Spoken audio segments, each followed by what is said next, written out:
Some secrets feel too good to keep, especially when they taste like sin. I never imagined I would be the kind of woman who strayed, but life has a way of pulling you toward what you crave, even when it's forbidden.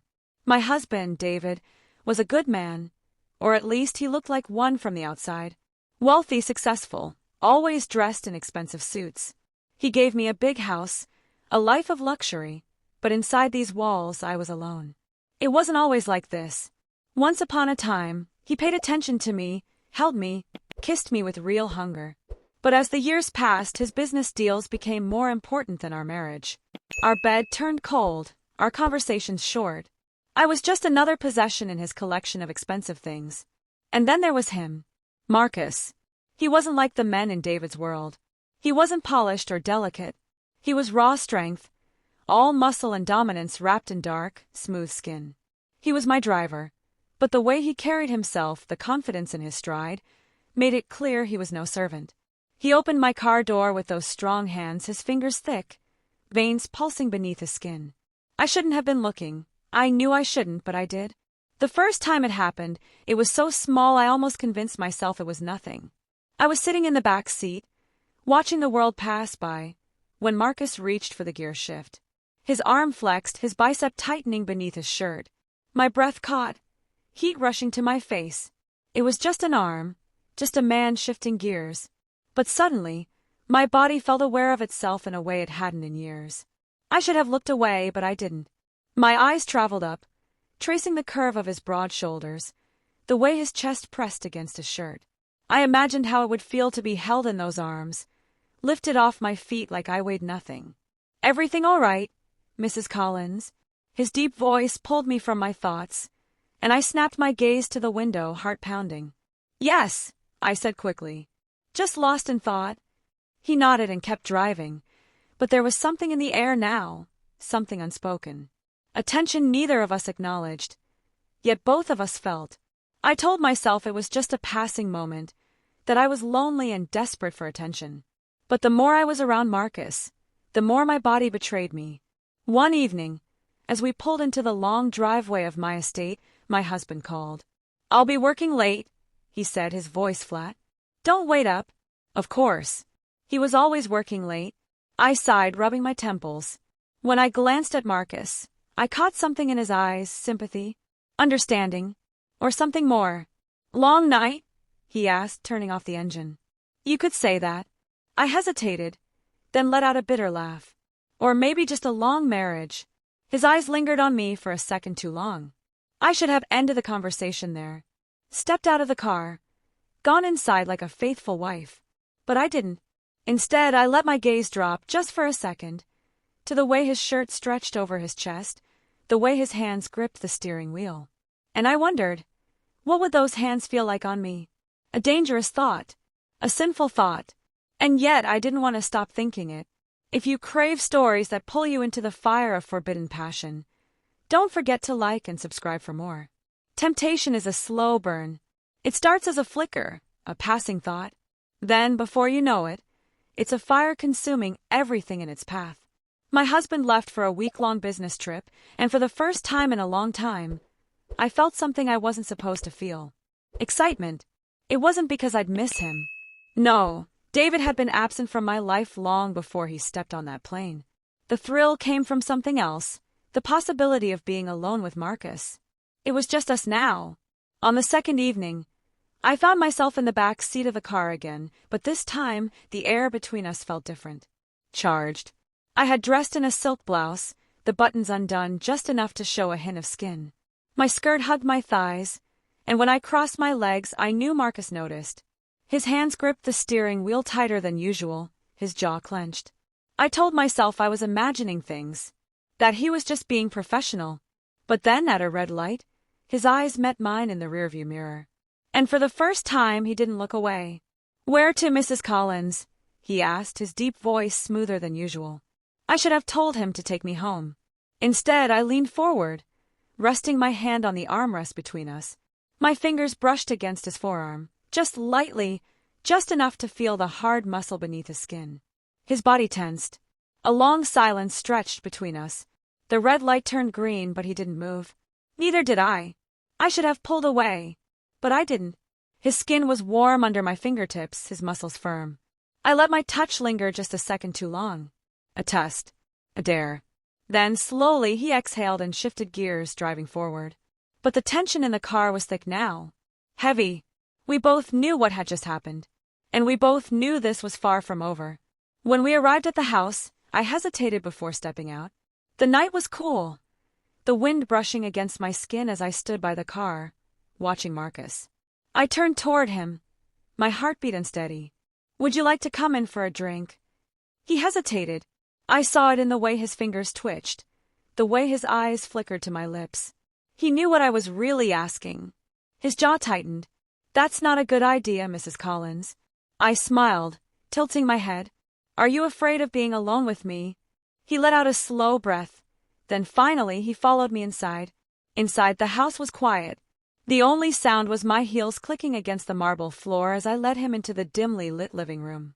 I poured 2 glasses of whiskey, my hands shaking slightly as I handed him one. He took it, but his eyes never left me. "This is a bad idea," he murmured, taking a slow sip. I stepped closer, just enough that I could feel the heat radiating from his body. "Then why didn't you say no?" A muscle in his jaw twitched. He set his glass down. "Because you don't want me to." The air was thick, suffocating. Every part of my body screamed for him to touch me. And then, finally, he did. He reached out, fingers brushing against my waist. I gasped at the contact, my body arching into him. His grip tightened, firm, possessive. Then, in one swift motion, he pulled me close, his breath hot against my skin. I had started this, but now he was the one in control. And I was ready to surrender. Want to know how far desire can push someone? Like and subscribe to dive deeper into stories that grip your soul. Guilt is supposed to stop you. It's supposed to creep in after the first mistake, whispering shame in your ear. But with Marcus, there was no guilt, only hunger. After that first night, I couldn't stop. Every moment alone with him became an opportunity. A stolen glance, a whispered word, a lingering touch when no one was watching. He wasn't just my driver anymore. He was my addiction. The way he moved, the way he held me like I was something precious and breakable, yet claimed me like I was his to take. My body had never known pleasure like this, never trembled under the weight of a man's desire the way it did with him. I told myself it was just physical, that I still belonged to my husband. But the truth?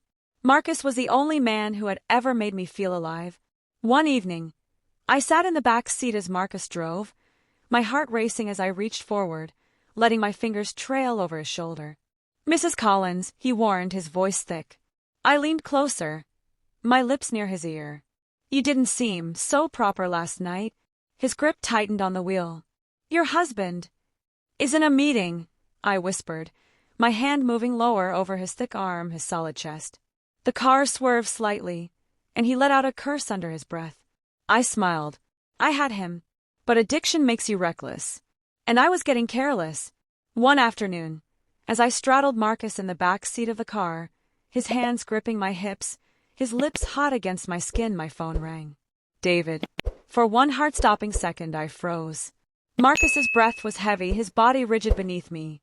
I swallowed hard, reaching for the phone. My hands trembled as I answered. "Hello." David's voice was sharp. "Where are you?" I glanced at Marcus, my pulse pounding. I'm out running errands," I lied, my voice uneven. A pause. Then suspicion. "Are you with someone?" My breath caught. Marcus's hands tightened on me. "No," I said too quickly. "Of course not." Another pause. Then a sigh. "I'll be home late." And just like that, the call ended. I let out a shaky breath. My heart raced, not from fear, but from excitement. I should have stopped. That moment should have been my wake-up call.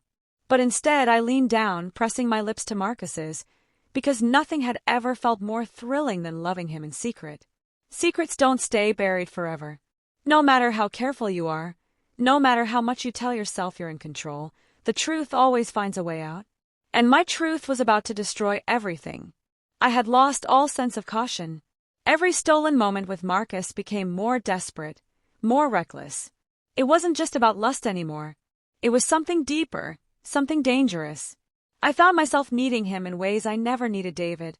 I started ignoring my husband's calls. Started making excuses just to be near Marcus. I didn't care about the risk. Until the night everything changed. It was late when I got home, my body still humming from Marcus's touch. I barely stepped through the door before I saw David sitting in the dimly lit living room, his face unreadable. "Where were you?" he asked, his voice calm. Too calm. I hesitated. "I told you I had errands." His eyes locked onto mine. "With the driver." My stomach dropped. The air between us was thick with something unspoken. He was watching me too closely, waiting for me to slip. I forced a laugh. "Marcus? Don't be ridiculous." But David wasn't laughing. Instead, he stood slowly, his gaze dark. "Do you think I'm a fool, Emma?" I swallowed hard. My mind raced, searching for a way out. But the way he looked at me, he already knew. I couldn't sleep that night. David's suspicion was a ticking time bomb, and I knew it was only a matter of time before it exploded. So I did the only thing I could do. I ran to Marcus. I found him waiting outside, leaning against the car, his strong arms crossed over his chest. He looked at me, and in that moment, I knew he could see the panic in my eyes. "He knows," I whispered. Marcus's jaw tightened. He didn't ask how or why. He just opened his arms, and I fell into them where I belonged. We didn't speak. We didn't need to. That night, we made love like it was the last time. Like the whole world could burn around us, and none of it would matter. Because for those few stolen hours, I wasn't Mrs. Collins. I wasn't a wife. I was just a woman who wanted him. By morning, the fantasy shattered. David had left the house without a word. But his silence wasn't forgiveness. It was a warning. Something was coming, and I wasn't ready for it. I stood by the window, watching Marcus drive away, my heart aching in a way I never expected. Was this love? Was this worth the risk? I didn't have the answers. But I knew one thing for sure. I would rather burn in the fire of this affair than go back to a life without him.